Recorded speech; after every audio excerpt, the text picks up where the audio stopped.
for Uncle Rocky, friends. Thank you, Marla. How about a nice hand for Marla putting this together? She went out of pocket to buy the nice backdrop. I feel like I should be stripping, but I won't subject you to that. So, I thought this whole aging thing was going to take a lot longer. I would much rather deal with acne than arthritis. I went to the doctor and I told him, I said, everything is stiff and it hurts. So he took some x-rays. He puts the x-rays up on the board and there's these big white clouds. He says, do you know what that is? I says, holy shit, what do I have, bone cancer? He says, no, it's arthritis. He says, and you have to be careful because arthritis makes everything stiff. Not everything. My hands are so bad now, I got these like trigger fingers. I don't know if you can see it. When I wake up in the morning, it looks like I'm flashing AARP gang signs. You're getting old when your balls are longer than a CVS receipt. Mine got so long, I needed something to protect them from the water, because when I first sat down, there was a splashdown. I got worried. So I go to the workshop, and I'm going to work on something that's going to keep them out of the water. I landed on two little mini bagels, which worked for a short period of time, because with the water, they broke up. So I said, I got to get back to the workshop. I went in, I polyurethaned them, and to keep them secure, I put a little smear of cream cheese on them. They stayed nice and tight and kept everything floating.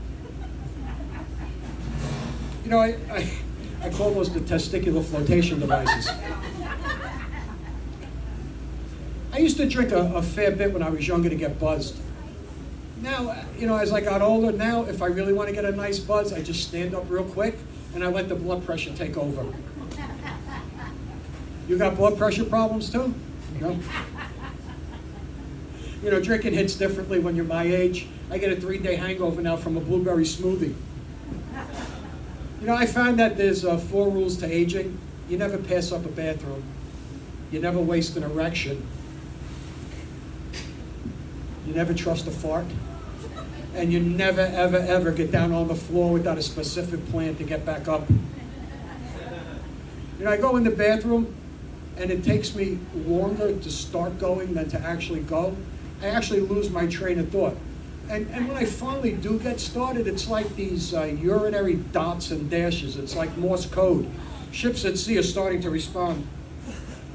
I grew up in the 70s, and I'm really grateful that I did. We had no cell phones, no cameras on the cell phones, and thank God, because literally everything we did could have ended up in an indictment.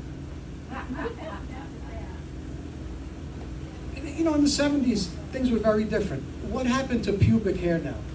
Pubic hair is gone. Everything is hardwood.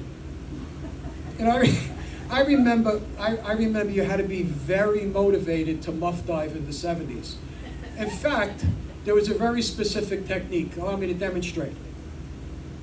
You wanted to get all the hairs out of the way because you didn't want those morning after hairballs.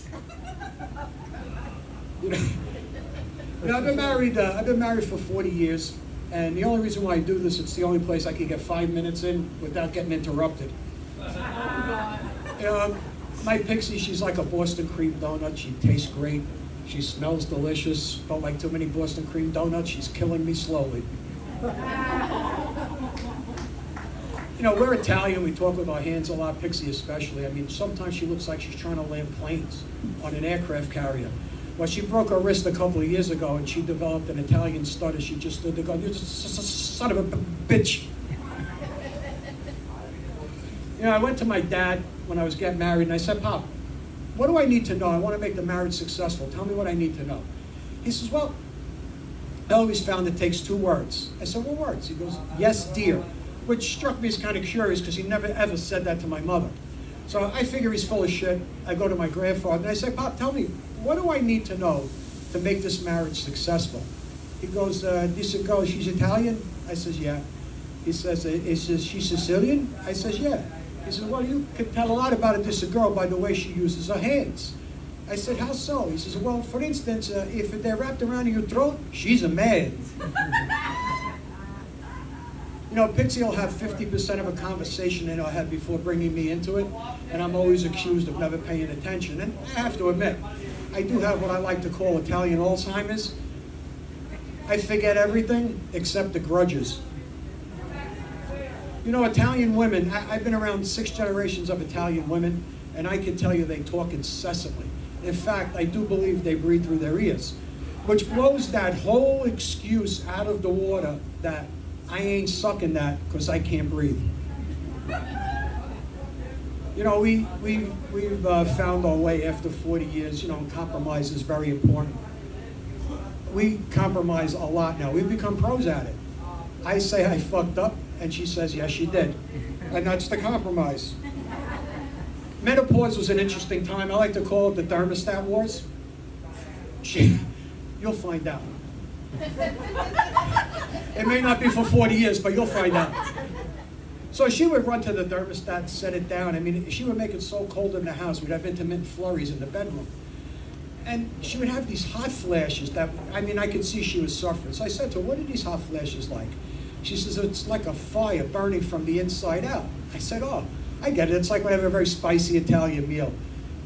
Next thing I know, I wake up a half hour later and she's standing over me with a rolling pin. You know, menopause is basically Mother Nature's way of telling an Italian woman that she's going to be dealing with facial hair for the rest of her life. In fact, my Nona, at age 80, had such a luxurious beard, she was asked to front for a ZZ Top cover band. Marla, what do we got? Another minute, okay. I'm not done. So, you know, growing up in Brooklyn, Italian and Jewish neighborhoods were adjacent to each other. So you develop friendships outside of your own community. And I had some Jewish friends. They were friends with my friends. So we had a big group of guys, and we used to be like the spaghetti and matzo ball crew. You know, dealing with Italian mothers and Jewish mothers was very interesting. They were the Olympians of guilt. You know, my mom, I would go and say, Mom, I'm going out with the boys. She goes, you're going out with the boys? If these guys are bums, or why you go out with them? You stay home with me, we'll make a food. And my buddy's mom, she was even worse. She would say to him, you're going out tonight? You're going to leave me here? Don't worry, I'll just sit in the dark and I'll wait to die. Bobby, is that true? No? So, you know, walking down the street, going out with your buddies, all the windows would open up. All the old ladies, the nonas and the boobies, would all stick their heads out to see where you were going. That was basically Homeland Security in Brooklyn in the 70s. All right, Marla. Come on. Ready? I'm ready. All right. He's ready.